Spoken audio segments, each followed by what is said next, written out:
Caballeros medievales. Episodio 1.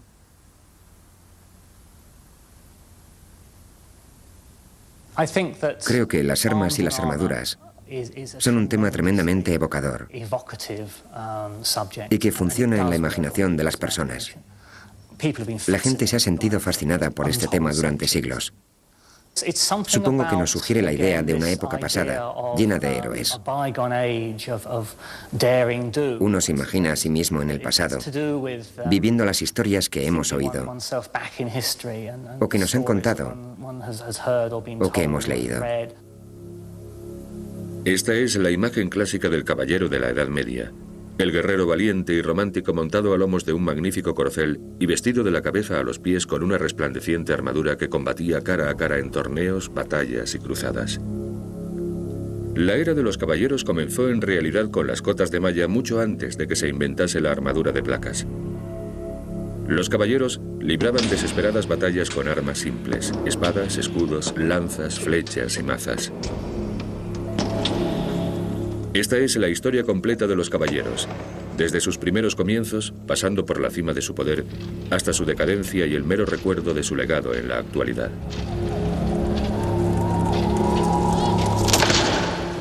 A medida que progresaba la carrera armamentística medieval y las armas se hacían más mortíferas, los caballeros y sus caballos necesitaban mayor protección tanto en las batallas como en los torneos.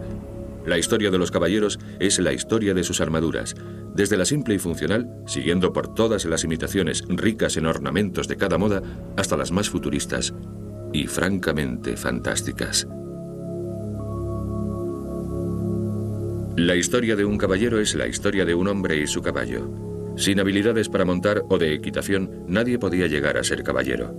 La historia de un caballero es la historia del honor, y el honor solo era concedido a aquellos que demostraban sus habilidades con un caballo en el campo de batalla y en los torneos.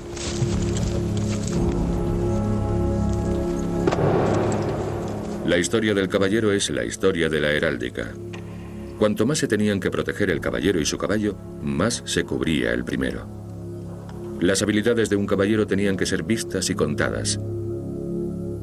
El reconocimiento en el campo de batalla promovió la creación de escudos de armas distintivos y surgió la heráldica, que continúa existiendo en nuestros días. Con el tiempo se introdujeron reglas de guerra sobre cómo debía comportarse un caballero en la batalla y cómo se debía tratar a los prisioneros. Durante el siglo XIII, el torneo se convirtió en un acontecimiento social. Ya no se permitía el uso de armas mortíferas. La Iglesia prohibió las batallas campales o tumultos y la justa, individual y más segura, los fue sustituyendo. Estas reglas inspiraron la idea de un código de comportamiento caballeresco. La caballería se vio reforzada por las historias del rey Arturo y los caballeros de la tabla redonda, el amor cortés y las hazañas heroicas del pasado. Las vidas de los caballeros giraban en torno a los castillos, y a medida que las armaduras y las armas mejoraban su eficacia, también mejoró el diseño de estos. Los castillos se construían para resistir los asedios, se introdujeron torres del homenaje de piedra y se añadieron defensas exteriores. La vida de un caballero no era la de los libros o las películas. La guerra no era una lucha constante en la época medieval. Los caballeros no corrían al campo de batalla si podían evitarlo. La guerra consistía en acampar fuera de los castillos para conseguir el bloqueo y la rendición. El sitio desempeñaba un papel fundamental en la estrategia militar. Los estados de sitio eran mucho más habituales que las batallas campales. Durante la Alta Edad Media, la catapulta fue un instrumento muy utilizado. Cuando la diplomacia fallaba, la catapulta entraba en acción.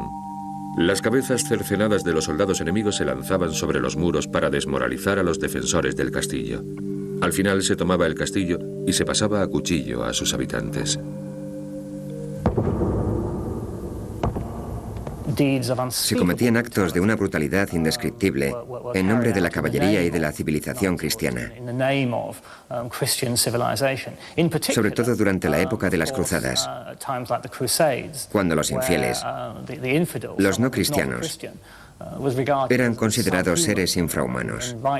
Fue una época de enormes atrocidades. La vida de un caballero no era la de un aristócrata, no era todo gloria y romances. Los caballeros de la Edad Media eran empleados, eso fue así en la Alta Edad Media. Los caballeros, al menos los profesionales, eran hombres que vivían de la bondad de un hombre más noble. No existían los contratos y tenían que llevar un tipo de vida bastante inestable. La época de los caballeros duró al menos 500 años. Cuando pensamos en los caballeros con sus armaduras resplandecientes, en realidad estamos imaginando los caballeros del final y no de los comienzos de esta época. Los primeros caballeros, los que lucharon en la batalla de Hastings en 1066, no llevaban armaduras de placas. Vestían cotas de malla y un casco con una protección para la nariz y llevaban una espada y un escudo. En el siglo XIII la cota de malla cubría el cuerpo entero. La cabeza del caballero estaba completamente tapada por el yelmo. Las armas que llevaba eran una lanza y una espada. Hacia el siglo XIV se le añadió una visera al yelmo. Los caballeros todavía llevaban cota de malla, pero ya cubrían su cuerpo, brazos, piernas y pies con armadura de placas. 100 años más tarde, el caballero vestía armadura de placas de la cabeza a los pies. Ya no necesitaba escudo. Este era el caballero de armadura resplandeciente. El objetivo de la armadura es que el caballero sobreviva en la batalla. Ese es su propósito. Sirve para defenderse, para que en medio de la batalla el caballero se sienta más o menos protegido. A medida que mejoraban las armas y su eficacia, el caballero necesitaba mayor protección. La historia de los caballeros es la historia del desarrollo de las armaduras. Nuestra historia comienza con una extraordinaria obra de arte que todavía existe. El tapiz de Bayeux fue creado en el año 1070 y narra la victoria de William, duque de Normandía, sobre el rey Harold de Inglaterra en la batalla de Hastings, librada en 1066. Harold no tenía caballeros, sino un ejército de soldados vestidos con cotas de malla y armados con hachas y espadas. El ejército de William tenía arqueros, lanceros y soldados a caballo. La batalla fue uno de los grandes momentos decisivos de la historia de Inglaterra. Los historiadores dicen que fue también la prueba final de que los caballeros eran invencibles. Quizá no fuese así, pero aquello sirvió para que los caballeros de todas las comarcas se convenciesen de su poder.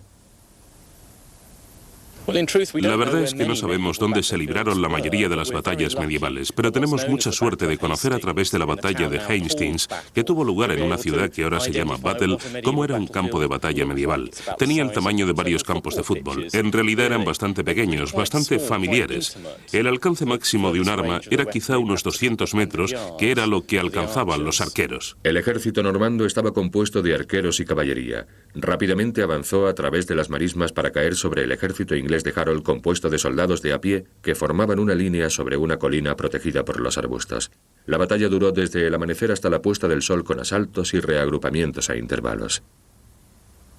En esta batalla en concreto se calcula que había unos 6.000 soldados en cada bando. Esa parece una cifra razonable y es una cifra muy pequeña si se tiene en cuenta que el destino de un reino dependía de esta acción particular. Los caballeros de William estaban entrenados para luchar contra otros soldados a caballo. Habían inventado una nueva táctica de guerra en el norte de Francia, la carga de la caballería pesada. Asegurados en los estribos y sentados en equilibrio sobre las monturas, se colocaban la lanza bajo el brazo y cargaban hacia el frente contra el enemigo.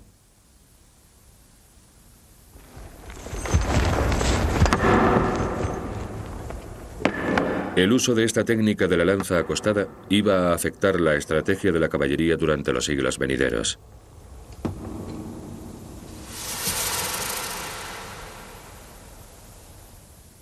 En Hastings, los soldados de infantería ingleses contuvieron los ataques de los normandos durante la mayor parte del día. Aunque los